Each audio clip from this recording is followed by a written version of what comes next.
Démonstration de force par la France insoumise le week-end dernier lors de leur premier meeting de campagne présidentielle à Saint-Denis. Ça a été une véritable marée humaine. Ils ont annoncé 26 000 personnes présentes et quand on regarde des images, effectivement, il y a énormément de monde. Discours très intéressant de Jean-Luc Mélenchon et surtout énorme posage de gonades sur la table de la part de la France insoumise pour rappeler que, grosso merdo, c'est eux qui ont les plus grosses capacités de mobilisation actuellement à gauche, ce qui est de fait le cas. On va regarder tout ça, on va regarder un petit extrait de Mélenchon, on vous laissera aller voir le discours en longueur. Il y a plein de choses intéressantes qui ont été dites là-dessus, notamment des orientations sur la ligne et tout, qui, pour certaines, nous plaisent pas mal, je dois le dire.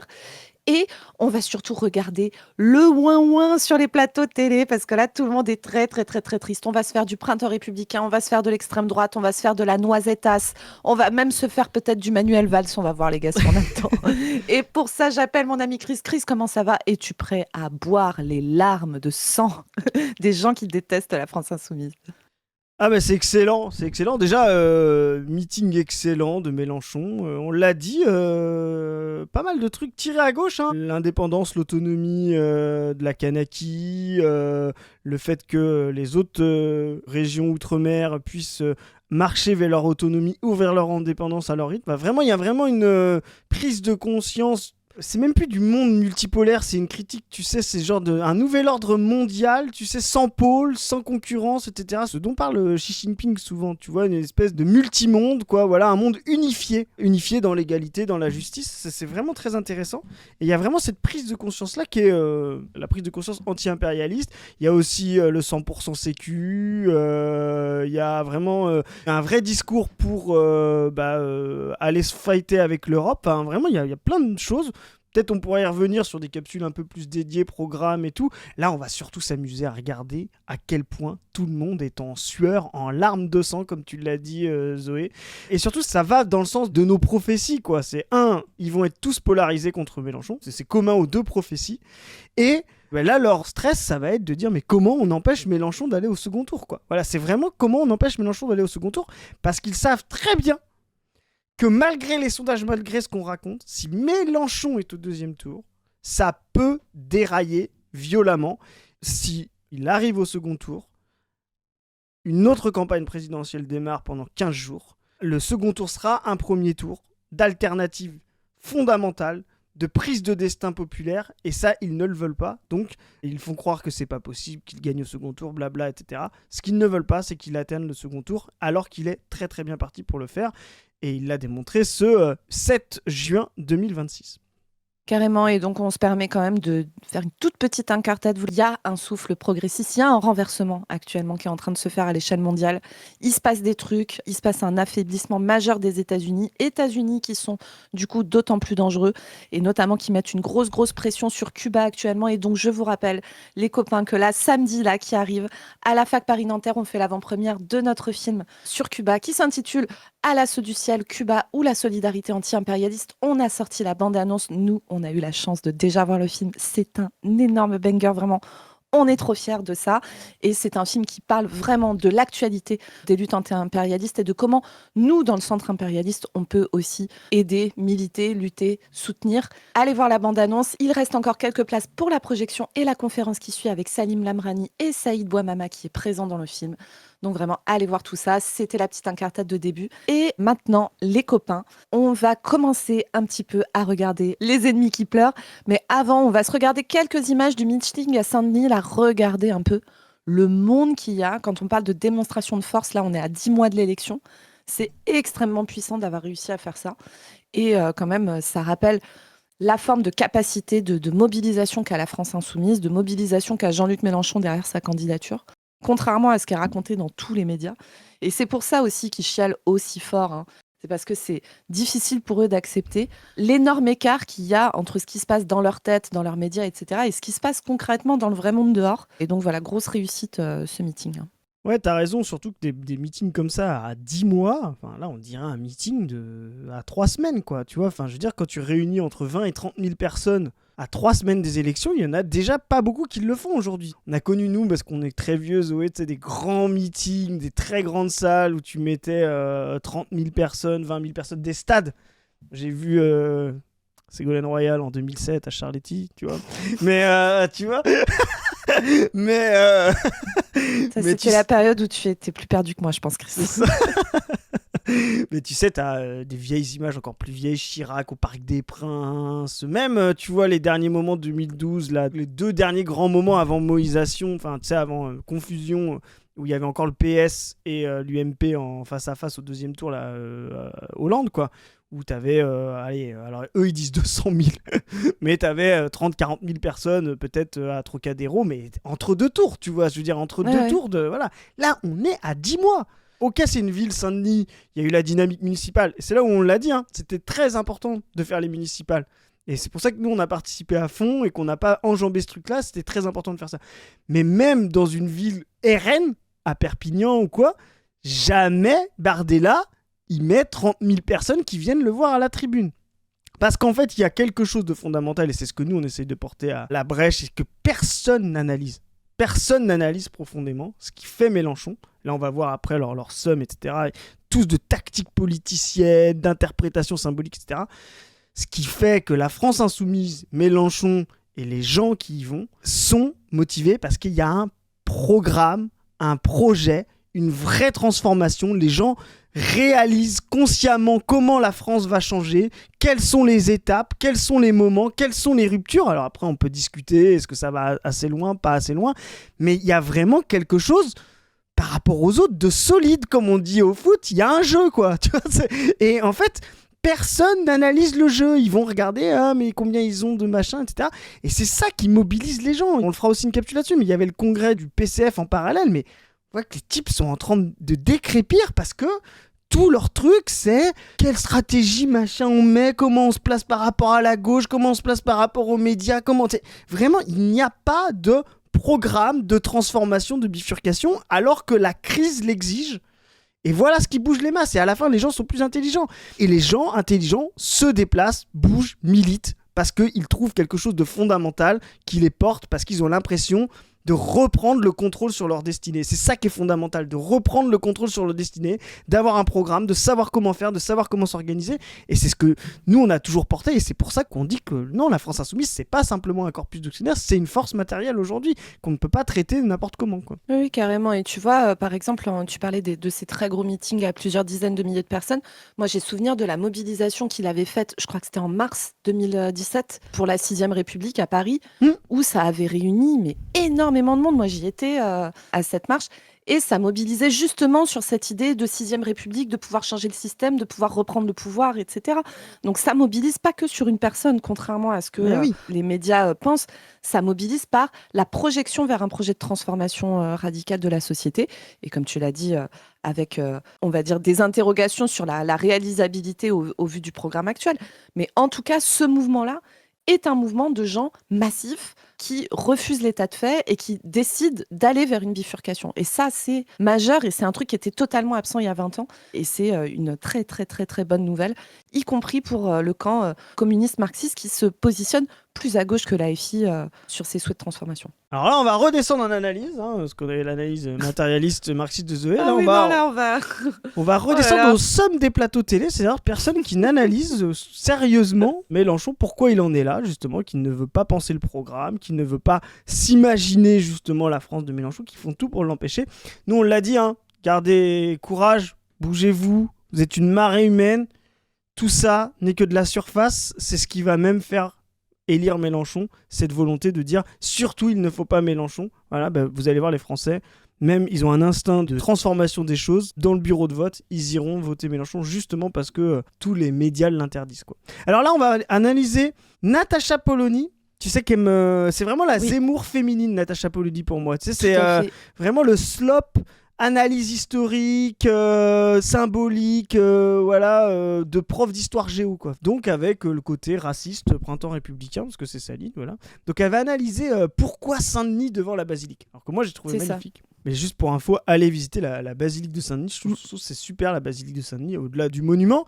Mais c'est un vrai truc de... Tu sais qu'on aime bien faire quand on est jeune, tu sais, quand on va apprendre les rois de France, la chronologie, bah ils sont tous là, enchaînés. On peut voir tous les rois de France, c'est très sympa. On peut même voir aussi des moments révolutionnaires, mais vraiment, la basilique de Saint-Denis, ça vaut vraiment le coup d'être vu. Et moi, j'ai trouvé que Mélenchon, à Saint-Denis, les rois morts et le peuple vivant, tu vois ce que je veux dire? Avec plein de drapeaux français, tu sais, genre Poutou en sueur, Poutou a transpiré du sang parce que Poutou est un vrai révolutionnaire, lui met pas de drapeau français, donc là il était pas bien pendant le meeting. Mais tu vois, cette nouvelle France qui dit, à un moment il chantait même "On est chez nous", tu sais, cette réappropriation de nous sommes Du cette nouvelle... slogan du Front National C'est ça. au départ. C'est ça, et d'aller chercher et de dire, mais en fait, il n'y a matériellement de nationalité que de nationalité vivante. L'histoire des morts, l'histoire des générations d'avant, l'histoire de la généalogie, tout ça c'est de la merde. La réalité nationale révolutionnaire, elle est dans la manière dont on transforme la société et dont on la rend meilleure pour tous. Voilà, je trouvais que c'était très beau. Voilà, je suis désolé, je suis un peu lyrique, mais là, il y avait trop de trucs. Voilà. Bah oui, t'as beaucoup aimé, mon cher Chris. Alors après, je crois que tu as présenté Natacha Polony, mais pas le Duhamelosaurus, qui est juste à côté, qui vient quand même de fêter son 2863e anniversaire. Donc je pense que c'est quand même intéressant de la voir. On a l'ancienne France sur le plateau, qui va venir faire vraiment... Alors, l'ancienne France bourgeoise, pour ce cas de l'étude. Vous pouvez aller voir nos capsules sur Duhamel, on en a déjà parlé. C'est une victime qu'on aime bien ici à la Paix du Team. Ce qui est intéressant avec Duhamel, c'est que quand on parle de la cathédrale de Saint-Denis, pour lui, c'est pas de l'histoire, c'est de la mémoire. Oui. Il se rappelle de quand on l'a bâti, quoi. Voilà. Ah ben, c'est lui qui fouettait les bâtisseurs, hein, il me semble. C'est sûr.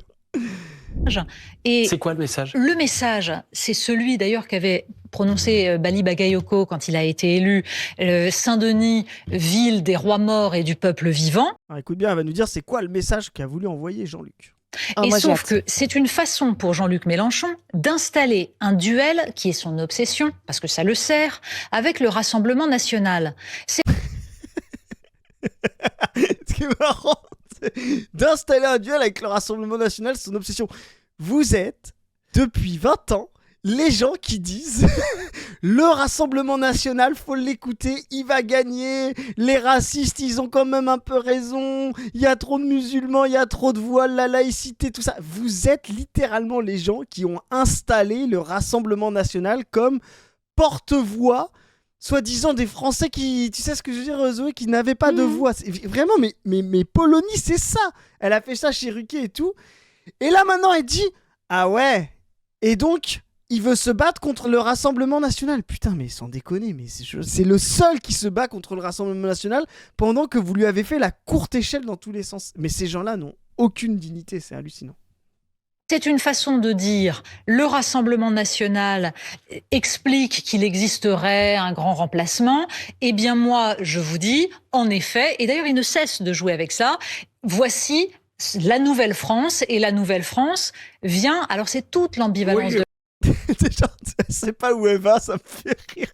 Oh là là, oui, et puis alors le truc de le remplacement et tout, mais on va en parler après, mais l'ancienne France, les gars, sans parler même de votre racisme de merde et tout, l'ancienne France, c'est des gens qui sont nés dans les années 40, où 70% des gens étaient paysans, qui ont commencé à avoir un téléphone fixe quand ils avaient 50 piges. Enfin, évidemment que cette France-là n'est pas la France actuelle, en fait. Et actuellement, l'ancienne France, qui vous tient tant à cœur et où vous avez l'impression que c'est le fait de dire aujourd'hui la société française a évolué, elle est différente et il faut faire avec cette nouvelle génération qui a d'autres aspirations, qui a d'autres manières d'être au monde et peut-être pour le mieux en fait, quand on regarde le bilan des dernières décennies. Mais l'ancienne France que vous chérissez tant, actuellement, elle pourrit dans des services hospitaliers de gériatrie où il fait 35 degrés. Moi, le service où je bosse, donc je vous rappelle, moi je bosse à la fois en cabinet médical et à l'hôpital. Le service où je bosse, on fait de la gériatrie et du soin palliatif, globalement. Pendant la grosse vague de chaleur de fin mai, il a fait 35 dans les chambres. 35. Voilà. Donc, arrêtez de nous casser les couilles avec votre espèce de vision fantasmée d'une France qui n'existe pas, qui n'a d'ailleurs jamais existé en réalité. Hein. Regardez concrètement ce que c'est la vie des gens. Tu bandes sur l'ancienne France, tu bandes sur la génération de l'ancienne France. Regarde ce que les politiques que tu as poussés depuis 30 ans font à ces personnes. Regarde la situation. Moi, je vous jure, je pense que je suis encore plus énervée parce que pour tout vous dire, les amis, je bosse énormément en ce moment et je viens de passer... Je témoigne. Je viens de passer la pire garde de ma vie. Et pourtant, des gardes de merde, j'en ai eu beaucoup. Hein, mais alors, pire garde. par la charge de travail, mais par les conditions dans lesquelles on nous fait bosser aujourd'hui. Mais c'est chaque hiver est pire que le précédent. Le niveau du soin, le niveau des gens qui s'occupent de cette ancienne France, qui est d'une autre génération, qui d'ailleurs est en difficulté pour plein de choses, parce qu'on leur demande d'aller sur Internet, de machin, de trucs, alors que vraiment, moi j'ai des gens, ils n'ont même pas de téléphone fixe en fait. C'est dans le hameau, il y a un gars qui a un téléphone. Enfin bon.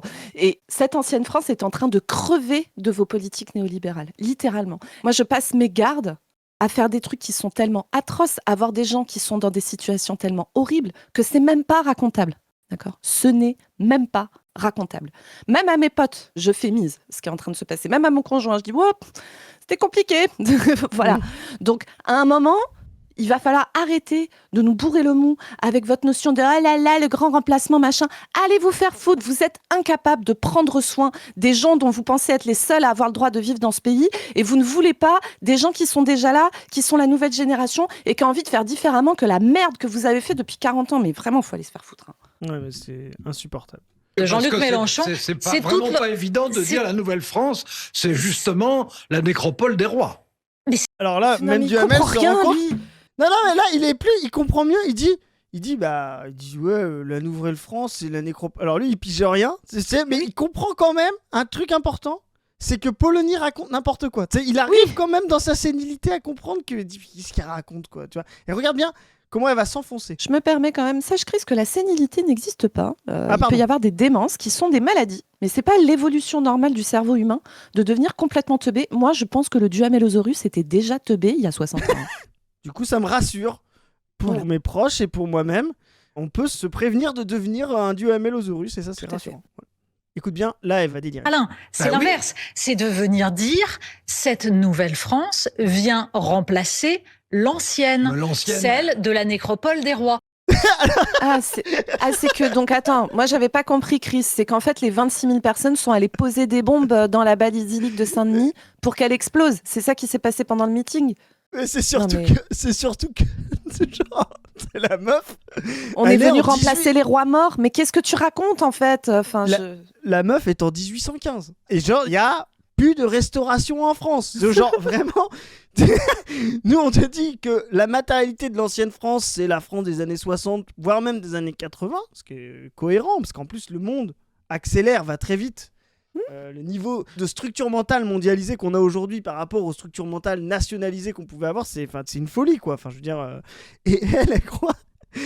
Oui, Mélenchon est trop anti-royaliste. Il dit que, tu sais, elle confond l'ancienne France et l'ancien régime. Alors que Mélenchon, il est révolutionnaire, tu sais, de 1793 dans sa tête depuis toujours. Oui, si tu veux. Alors, si tu veux, l'ancienne France, c'est l'ancien régime, c'est pas un problème. Mais je veux dire, Mélenchon, il est comme ça depuis toujours. Voilà. Et même, j'ai envie de dire, normalement, toi, printemps républicain, normalement, pour toi, ça devrait te gêner l'ancienne France, le truc des rois. C'est quand t'es à la République, quoi. Mais vraiment, la République, par définition, c'est justement en finir avec la monarchie, quoi. Et là, même Duhamel dit, mais elle délire totalement la meuf, quoi. Et quand Jean-Luc Mélenchon vous dit, vous tout blanc, tout moche, c'est ça qu'il dit. Il dit, voilà, vous les tout blancs, tout moches, va falloir en finir avec le roi. Donc on est en 1795, la meuf non, on est en 1815, la meuf elle vient parler en disant ouais, les révolutionnaires ils veulent que vous en finiez avec vos rois de Milan, mais vraiment c'est tant mieux, hein, moi ça me va, hein, la Révolution française, mais le délire de la meuf, quoi. Il ne cesse d'envoyer ces signaux-là. C'est-à-dire que ça, c'est un message à destination de son public. Et il essaye de galvaniser ce public-là, à qui il envoie ce message. Vous êtes la nouvelle France. S'il y a une nouvelle France, c'est qu'il y en avait une ancienne. Bien vu, Natacha. Franchement, Chris, tu vois, moi c'est pour ça que je comprends pourquoi ils ont autant de place sur les médias, c'est qu'ils ont quand même le niveau, quoi. Je veux dire, sur le plan intellectuel. Non, mais là, c'est vraiment très intéressant. Là, on n'était pas prêts, là. Hein. Ah, putain. Profondément, tout cela est profondément, je termine, tout cela est profondément dangereux.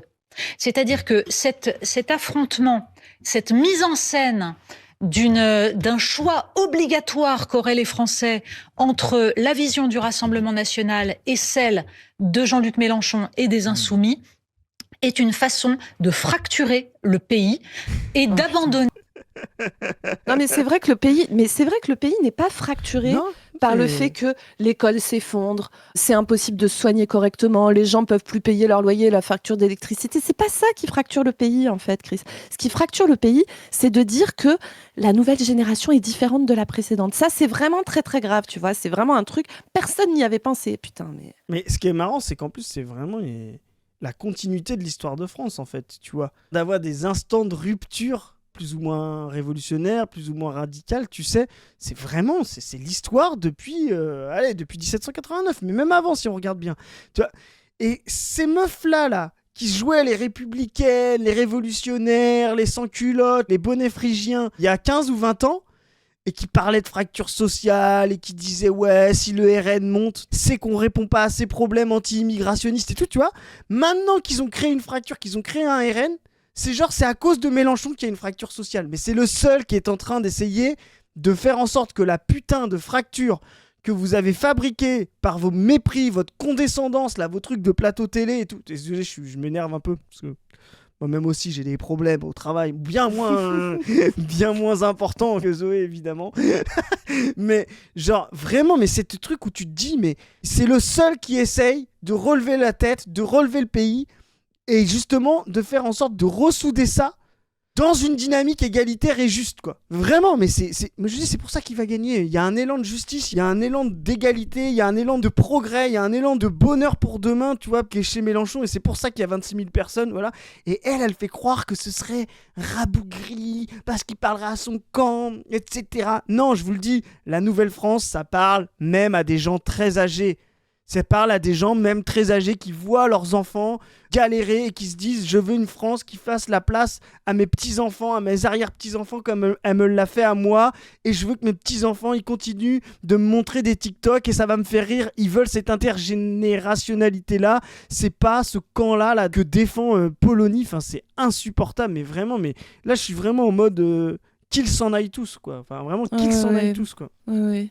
Et ça, c'est quand l'ancienne génération n'est pas en train de crever au fond d'un EHPAD en vomissant du sang dans des conditions absolument atroces de souffrance, sans qu'il y ait de personnel suffisant pour leur administrer de la morphine. Voilà. Donc, Polony qui dit, bah voilà, il faut sortir du piège, tu vois, on a vu les mortifères RN contre Mélenchon. Alors, tu vas voir, elle n'est pas la seule sur cette ligne-là, hein. On l'avait prophétisé. Ah, Marion Voilà. Ça faisait longtemps qu'on n'avait pas vu Marion. On va faire un petit package là, BFM, CNews et tout, des réactions en sueur. Alors regarde Marion, Maréchal, elle aussi, elle rejoint Natacha, elle a très très peur. Donc vous allez voir Marion. Donc Marion c'est, je sais pas trop, une autre Le Pen est possible, on va voir. Ouais, Marion, elle joue sa carrière là, elle est en bataille avec Sarah Knafour pour choper la place. C'est ça. Tu vas voir, c'est assez sournois, mais elle va rejoindre la panique contre la marée égalitaire Mélenchon. Moi, je prends la candidature de Jean-Luc Mélenchon très au sérieux. Je pense que Jean-Luc Mélenchon peut être qualifié au second tour. Voilà. Il est toujours face au RN. Face au RN, bien sûr. Ça lui arrache un peu la gueule quand même, mais oui. Bien sûr. Oui, évidemment. Oui, le parti que j'ai moi-même trahi il y a 5 ans et qui, ne m'a pas rapporté grand-chose. J'essaye d'y revenir tranquillement en envoyant des lettres à Tati, mais ça marche pas trop, quoi.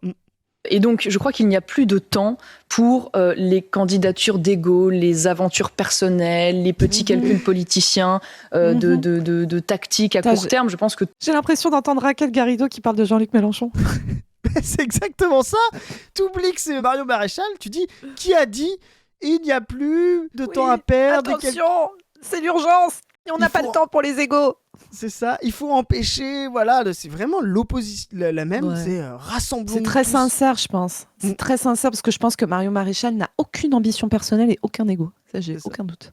Donc il y a une alerte noisette, nous on parle souvent, parce que c'est notre camp, l'alerte noisette contre l'extrême droite à gauche. Hein, voilà. Alors là, c'est l'alerte noisette contre l'extrême gauche à droite. Sachant que l'extrême gauche LFI, bref. Voilà, c'est ça. Mais dans leur tête, c'est très extrême. Oui, c'est très grave. Tu sais, il y a la phrase de Zemmour qui dit quasiment le nazisme. Tu sais, dans leur tête, c'est quasiment le bolchevisme. Tu vois, c'est ça. Ouais. Semblé face à ce danger terrible que représente Jean-Luc Mélenchon et qu'aujourd'hui, la seule affiche manifestement qui se présente et qui nous assure une victoire face à cette menace, c'est celle de la candidature du camp national. C'est marrant. Tu vois, t'as des noisettes comme ça ils vont dire tout le temps on se rassemble à gauche et ils font la même chose. On va le voir ensuite. Ils disent pas rassemblons-nous tous derrière le RN. Oui, tu vois, celui qui est le mieux placé, c'est non, C'est ça. peut-être faut faire une candidature unique, mais du coup il faut quand même réussir à ratisser large, donc elle est trop clivante. Tu vois, c'est ça. Et là, le camp national, elle dit pas le RN. Tu vois, comme les noisettes de gauche, ils disent pas rassemblons-nous tous derrière Jean-Luc, on n'a plus le temps, tu vois, terminé quoi. C'est vraiment, mais exactement la symétrie. Voilà, et donc moi je ne peux qu'inviter tous les électeurs à ne pas perdre de temps et à être à nos côtés pour combattre ce projet. Et c'est qui de nos côtés? T'es où toi? T'es où? Si, tu sais, donc elle a trahi le RN, après elle est passée chez Zemmour, et en plus, une fois qu'elle a eu sa petite place, elle a trahi Zemmour et elle s'est rebarrée.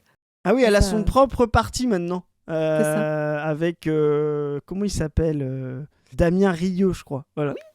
Damien Rieu, d'ailleurs, qui est à la politique, ce que André Rieu est à la musique, c'est-à-dire de la soupe de merde faussement intelligente, quoi. Mortifère qu'est la Nouvelle-France, puisque Jean-Luc Mélenchon, qu'est-ce qu'il veut ?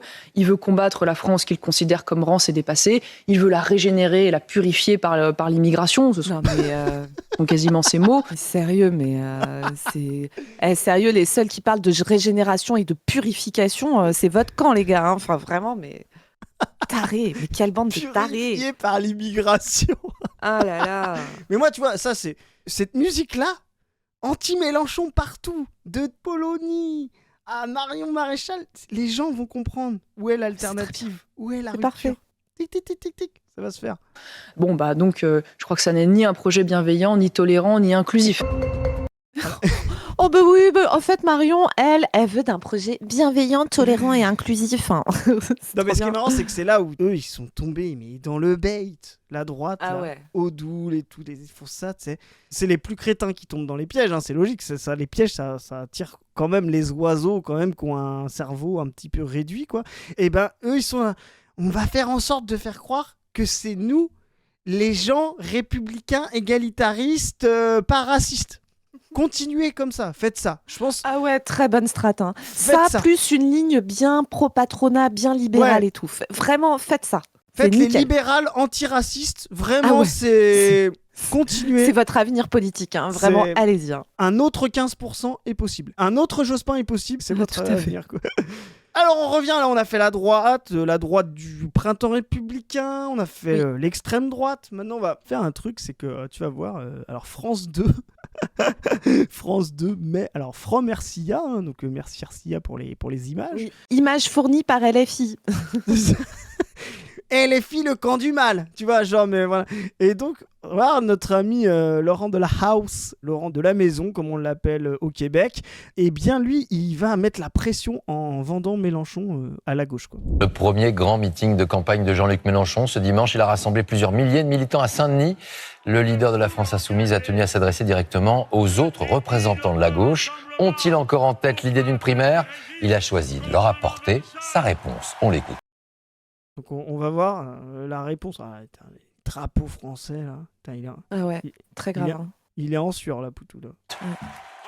Vous savez que pour une fois, les étoiles sont alignées. Ça, c'est une référence directe au sein graphique. Hein. Les étoiles qui s'alignent. Moi, je suis désolé, mais... Le délire de référence de Chris ne va pas mieux, hein, je vous le dis. Pour une fois, sans contestation possible, la première force politique de la gauche et du changement, la voici. La primaire est finie. Quand il est comme ça, il y a le soleil, il y a la cathédrale, il y a Saint-Denis. Mais vraiment, tu te dis pendant un moment, là, tu te dis tout peut marcher, quoi. C'est ça les moments, l'intensité révolutionnaire, tu vois. Mais là, il a raison, la primaire est finie. Voilà, c'est terminé. Et là, tu vois, la démonstration de force dont tu parlais au début, il y a Glucksmann qui, en même temps que nous, fait son meeting, soi-disant, pour rameuter derrière lui, là, alors que...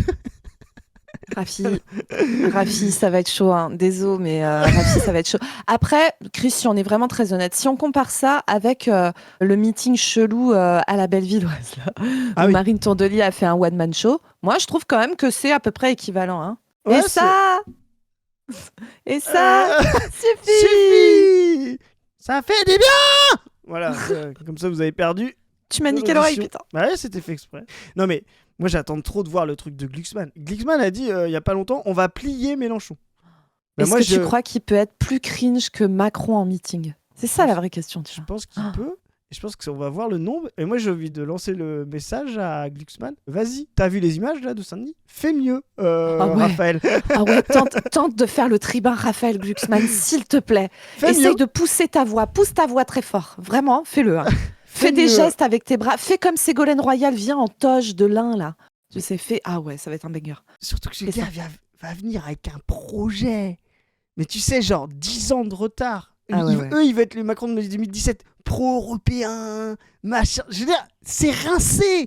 C'est vraiment, pour le coup, Glucksmann, c'est vraiment l'ancienne France. Tu vois, c'est pas une question d'âge, c'est pas une question. C'est vraiment l'ancienne France. Tu vois, c'est les gars qui te disent Jacques Delors, quand même, si c'était présenté en 95, ce serait Ça aurait mieux. été super. Tu vois, Ça aurait été super. vraiment, c'est des gars, mais ils ont 80 ans dans leur tête, quoi. C'est vraiment les questions de structure mentale, ça traverse pas forcément vos âges, quoi. Contrairement à ce que pense Julien Rochdy, que c'est dans l'âge des chromosomes ou des cellules, tu vois. Non, c'est vraiment là où vous êtes inséré, la génération, le bloc que vous prenez, construit vos structures mentales, quoi. C'est nous qui avons gagné l'honneur de marcher en première ligne. Et bienvenue à tous ceux qui veulent participer à la bataille pour la 6e République écologique et sociale. Voilà, ça c'est fondamental, c'est ce que nous on dit. À la fin, il y en a qu'un qui peut gagner, il y en a qu'un qui doit gagner. Pouvez vous présenter tous. Vous allez le faire, le PS, Marine Tondelier, là, elle commence à placer sa truc. Roussel va y aller. Allez-y, c'est pas la question. On s'en tape, vous pouvez multiplier les gens. À la fin, et ça on va le voir, nous on va le voir dans les mois qui viennent, etc. Il n'y a qu'un seul camp qui peut, par la force électorale, par les institutions, faire bifurquer le néolibéralisme en crise. Voilà, il n'y en a qu'un. Donc maintenant, bougez-vous. On a fait croire longtemps que c'était le RN qui sauverait les trucs, les meubles, le peuple et tout. C'est du blabla. Ces gens-là affrontent du néolibéralisme en plus racisme. Tout le monde crèvera la dalle. Vous n'obtiendrez rien. Il n'y a qu'une masse et une force populaire contre le reste du système. C'est Jean-Luc Mélenchon. Et les blabla de gauche, machin, maintenant c'est fini. Mélenchon ne s'adresse plus à la gauche. Il s'adresse au peuple, ce qu'il sait faire de mieux. Voilà. Ouais, alors toi, tu dis ça, Chris, mais je pense que c'est parce que t'es pas un très bon analyste politique. Heureusement, nous avons des gens extrêmement basés comme Pablo, comment il s'appelle déjà? Putain, Pillot-Vivien, voilà. pardon. Pablo Pillot-Vivien, excusez-moi les amis, j'ai toujours eu du mal à retenir son nom à lui, mais je pense que c'est lié au fait que souvent c'est nul ce qu'il dit. Pardon. Hein.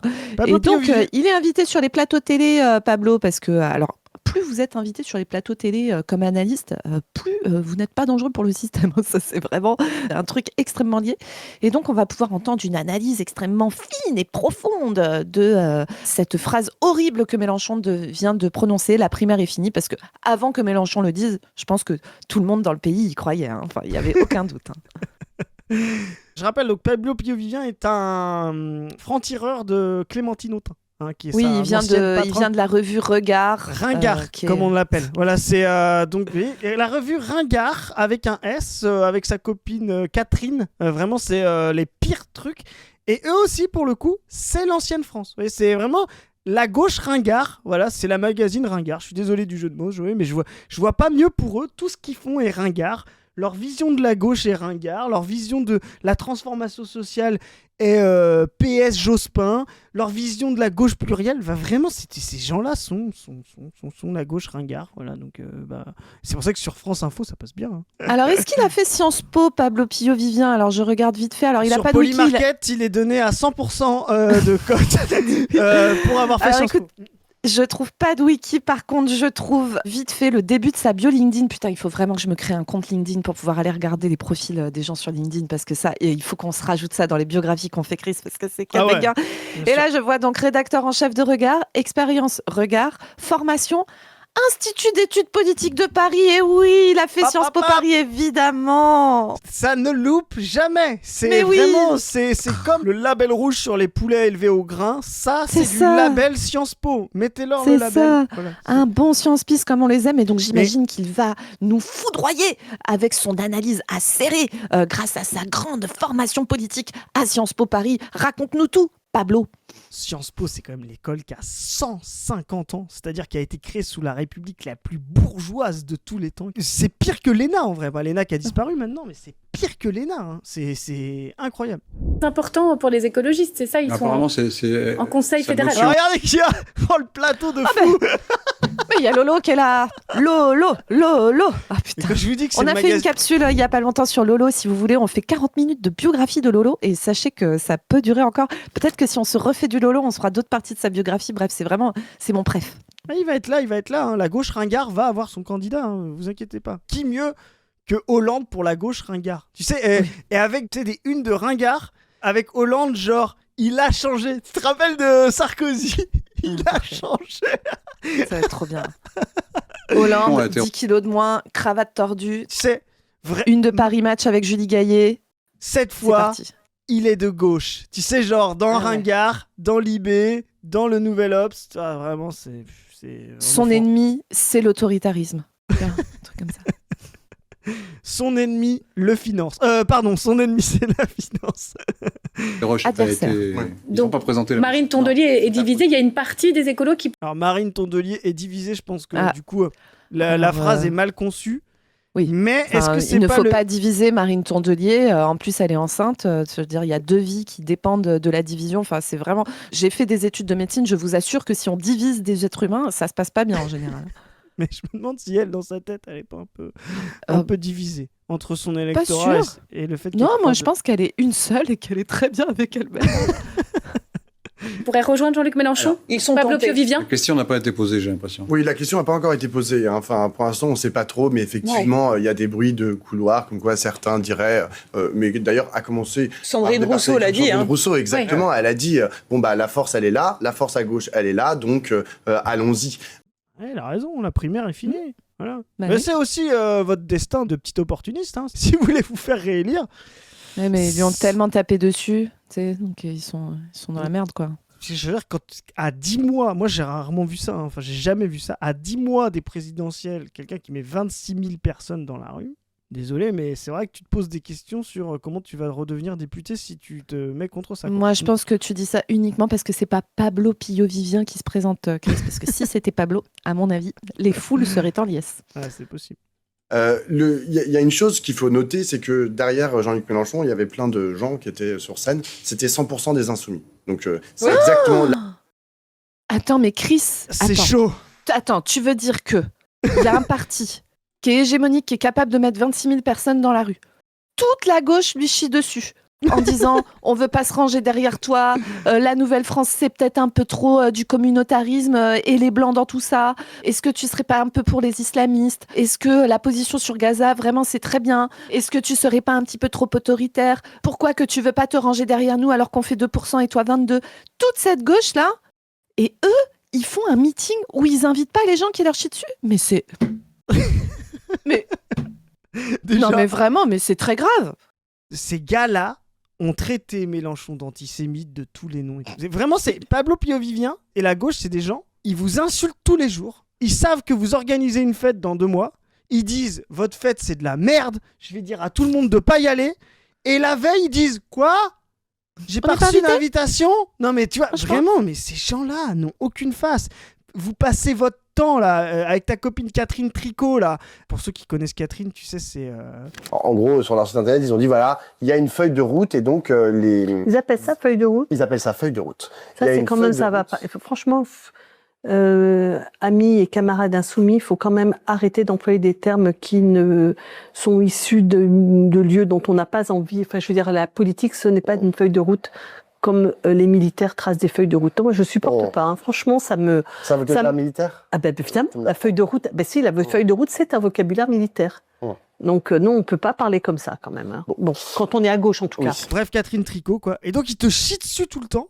Et après, ils te disent, mais on n'est pas invité. Alors, je rappelle que Bompard a fait une lettre pour tous ceux qui veulent rejoindre Mélenchon. Je pense que si vous étiez député Europe Écologie ou député communiste et que vous aviez dit quelques semaines avant là, le meeting, on rejoint Jean-Luc Mélenchon en tant que député, vous seriez sur la tribune. Hein. Vraiment, mais c'est quelle malhonnêteté intellectuelle. Mais vraiment, ces gens font du mal à la gauche, font du mal au peuple, font du mal aux classes populaires. Je te dis, moi, je suis en mode dégagiste. Je suis en mode dégagiste, Zoé, c'est pas possible. La proposition de Jean-Luc Mélenchon, elle est carrée, mais quand c'est carré, c'est délimité, et puis genre, son équipe, c'est que la sienne. Voilà, dans il son rassemble équipe, pas au-delà. Il n'y a pas de communistes, il n'y a pas d'écologistes, il n'y a pas de socialistes ou je sais pas quoi.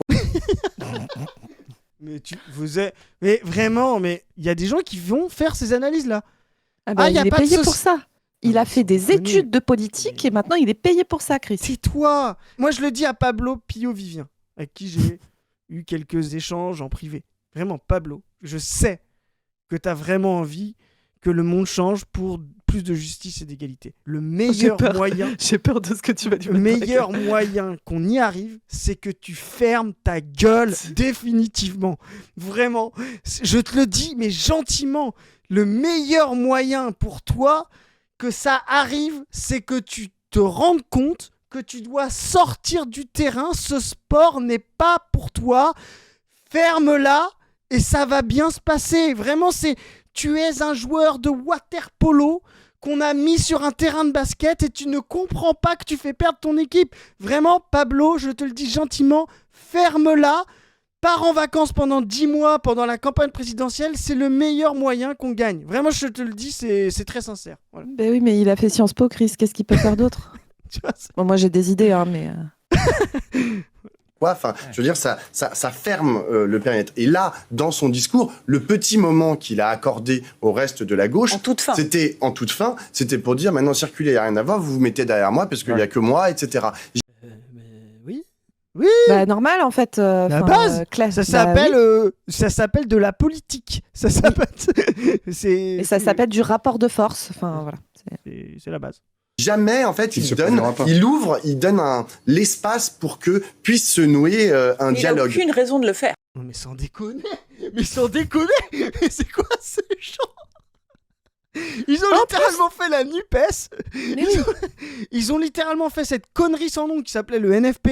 Voilà, moi je regrette ce moment parce qu'on aurait pu encore... Là on aurait une vraie majorité de gauche parce qu'on aurait encore plus fait de sièges qu'avec ce putain de NFP de merde.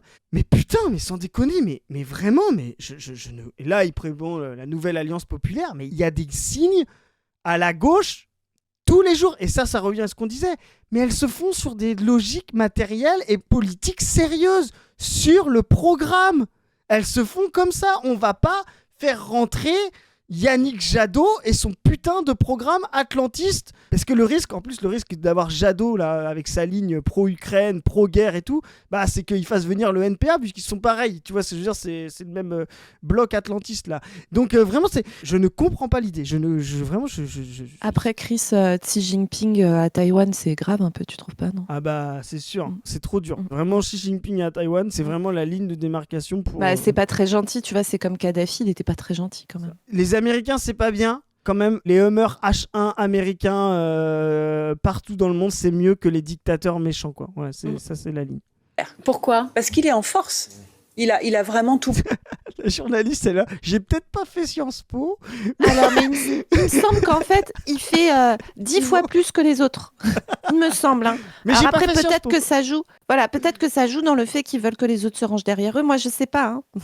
Pour lui, pour le moment. Mais non, Sophie, je suis pas d'accord. Parce qu'il a rappelé, la fois dernière, il a perdu avec 420 000 voix. Et donc il l'a répété, il le répète depuis 4 ans. Il a perdu. Et Marine Tourdelier a perdu avec 11 millions de voix. Voilà. T'as voté pour qui? Nous, on va faire comme on a fait avec Viktorovitch hier. Ah ouais, t'as voté pour qui, Pablo? T'as voté pour qui, Pablo? Moi, je sais pour qui il a voté, Pablo. Je le sais. Il a voté pour Hidalgo. Il te l'a dit? Il a voté pour Hidalgo. Parce que il l'a dit? Non, je sais pas, il me l'a pas dit. Mais je mise sur Poli Marquette qu'il a. Bah, c'est quelqu'un qui bricole avec la mairie PS. Ringard, c'est ça depuis toujours. C'est la team Yann Brossa, PS, mairie de Paris. Tu sais, ceux qui nous disaient non, Zoé, faut surtout pas voter Chikirou au 2e tour. Vraiment, Emmanuel Grégoire, il est vraiment trop bien et tout. Il y a Oui, 420 en 000 voix. manière stratégique. Oui, mais Sophie, la fois dernière, pourquoi est-ce qu'il considère qu'il a perdu? Il considère qu'il a perdu parce qu'il y avait les écologistes et les communistes qui n'ont pas voté pour lui. Ça, c'est... Ça, bon. C'est un peu une erreur, mais oui. On y reviendra. Faut pas convaincre les débiles. Voilà. Je vous l'ai dit. La stratégie pour les Pablo Pio-Vivien, c'est soit de les envoyer en voyage pendant les élections, leur dire « Mais non, t'as pas vu, Pablo? C'est décalé de 2 mois. C'est plus en avril, voilà. » Soit de prendre des procurations en disant « Oui, et pas de souci. Pas de souci, je vais voter pour Marine Tondelier. Donne-moi ta procuration, je le fais pour toi. » Et bon, après, dans le secret de l'isoloir, vous savez ce que vous faites. Voilà. Moi, je le dis, hein. Non seulement je dis pour qui je vote, mais je dis pour qui je vais voter si vous me faites votre procuration. Je vais 2 fois plus loin que Viktorovitch, quoi. Oui, non, et l'abstention. Donc, il pense qu'il fera l'union par les urnes. Il n'a pas besoin de tendre la main aux appareils, c'est ça? En tout cas, le succès du C'est NPF... paradoxal. Je trouve ça paradoxal parce que les 420 000 voix qu'ils disent, c'est la faute des communistes et des écolos. Il va y avoir Donc, une en fait, compétition moi, je suis là, à genre, gauche. si tu veux discuter, ok, mais laisse la possibilité d'une discussion. Ça ne peut pas être que on se range, les gens se rangent, toute la gauche se range. Et quelle discussion? Vous n'avez pas de programme, vous n'avez pas de candidat, vous n'avez pas de militants, vous n'avez pas d'appareil. Qu'est-ce que tu veux laisser comme discussion? Je veux dire, il y a 20 000 personnes qui ont été votées pour le congrès du PCF. Qu'est-ce qu'on s'en fout? Vraiment, mais ces gens-là ne se rendent pas compte. Il y a littéralement autant de personnes dans la rue ce jour-là pour le meeting de Mélenchon que tous les communistes qui sont allés voter à leur congrès. Qu'est-ce que vous voulez qu'on discute avec vous? Vraiment, ces gens ne comprennent rien. Vous ne pesez rien, vous n'êtes rien. Et même, je vous ai dit, vous êtes un handicap à la logique de la France insoumise anti-système. Les gens en ont marre de cette gauche qui fait la leçon, qui trouve que ça parle trop fort, qui trouve que ci, qui trouve que ça. Vous êtes un handicap, vous faites perdre. Voilà. Il y a une logique de masse anti-système populaire qui peut se créer derrière Mélenchon. Surtout, ne mettez pas des Pablo Pio-Vivien, des Yann Brossa, des Tondelier, des Olivier Faure à la tribune avec vous. Il a raison, Mélenchon, mais c'est des repoussoirs, ces gens-là. Moi, franchement, pour l'humour, quoi. Pour faire une petite interlude comique, ça peut être sympa. J'arrive à Saint-Denis, je vois à la tribune Mélenchon avec derrière des Pablo Pio-Vivien, des Catherine Tricot, je repars. Je dis c'est bon. Arrêtez tout. Voilà, stop. Derrière Jean-Luc Mélenchon et accepte son programme. Donc, et ce qui est marrant, c'est qu'il dit tout le monde doit se ranger derrière Mélenchon et accepter son programme. Bah oui, c'est comme ça que ça se passe. C'est comme ça que ça marche. À moins que vous pesiez 15 ou 16%. Mais ça, faites-le. Faites mieux, comme on dit. Oh, après, t'es dur. Peut-être que Pablo, tu vois, bon, Anne Hidalgo, elle avait fait 600 000 voix. Donc... Non mais... 600 000 le niveau d'élus pour aller voter Anne Hidalgo, tu vois, genre à la présidentielle. Et des gens disent, mais peut-être que si il avait parlé et ouvert la porte à une discussion, non, il y a mieux à faire. Voilà, voilà. Moi, je dis, Mélenchon, s'il a pas... Il y a les circonstances de 2022, tu sais, pas de débat, pas de campagne, Macron qui s'est refait une santé avec la guerre. Tu vois, il y avait vraiment un truc défavorable en 2022 qui fait que Mélenchon, s'il a perdu, c'est qu'il a manqué un peu de masse. Et puis Marine Le Pen a réussi à se placer par rapport à la bêtise de Pécresse, parce qu'on oublie de dire que c'est Pécresse qui a fait perdre Mélenchon. Voilà, c'est que un Zemmour a capté les zinzins de l'espace Fillon d'extrême droite, et par rapport à ces zinzins-là, des gens qui voulaient pas aller chez Macron de droite se sont dit, bah, pourquoi pas Marine Le Pen par rapport à l'autre cinglé. Donc c'est vraiment Pécresse la cata, quoi. Pécresse fait 1 600 000 voix, alors que sur le papier, elle aurait dû en faire au moins 3 millions, tu vois. C'est ça. Et du coup, effectivement, c'est des gens qui se reportent sur le RN. Et je termine en disant que justement, cette masse-là, il va venir les chercher parce qu'il a quand même tenté de faire hier, et c'était bien par la vraie rupture. Et il est allé à gauche, il a parlé du 100% sécu. D'ailleurs, je fais une petite précision. On a parlé, nous, d'étendre la cotisation sociale à l'intégralité de la production. Des gens ont dit, vous êtes pour la TVA sociale. Alors, on précisera... non, pas du tout. On est même pour aller beaucoup plus loin, c'est-à-dire l'extension de la cotisation sociale généralisée universelle, c'est justement de l'appliquer à l'entièreté des bilans de production de l'entreprise et pas simplement sur les salaires.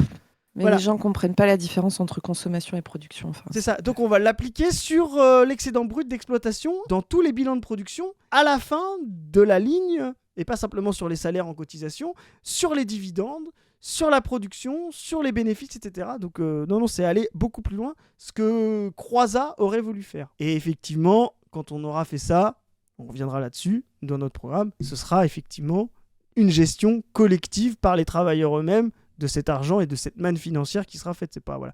Donc je dis ça pourquoi ? C'est une petite précision, mais c'est aussi pour dire c'est vers ça qu'il va. Jean-Luc, je crois qu'il écoute beaucoup tes capsules parce qu'il a dit aussi ça coûte trop cher les mutuelles et tout, le public, voilà. Oui, vu que je suis la seule personne en France à dire ça. C'est vrai, moi je le crois. Voilà. J'ai un délire de référence pour moi-même et pour mes amis, c'est bien connu. Ouais. Mais non, mais voilà, donc il a tiré vers la gauche, tout ça. Pareil sur le colonialisme de la France par rapport à ses anciennes colonies, à ses territoires. Il y a plein de choses comme ça qui tirent à gauche et c'est ça qui va faire bouger les masses. Pareil pour l'Europe, on y reviendra. Donc c'est 400 000 voix. Elles ont été faites, elles seront faites par aller sortir des masses de la résignation, de le politique c'est plus possible, faut qu'on se débrouille, etc.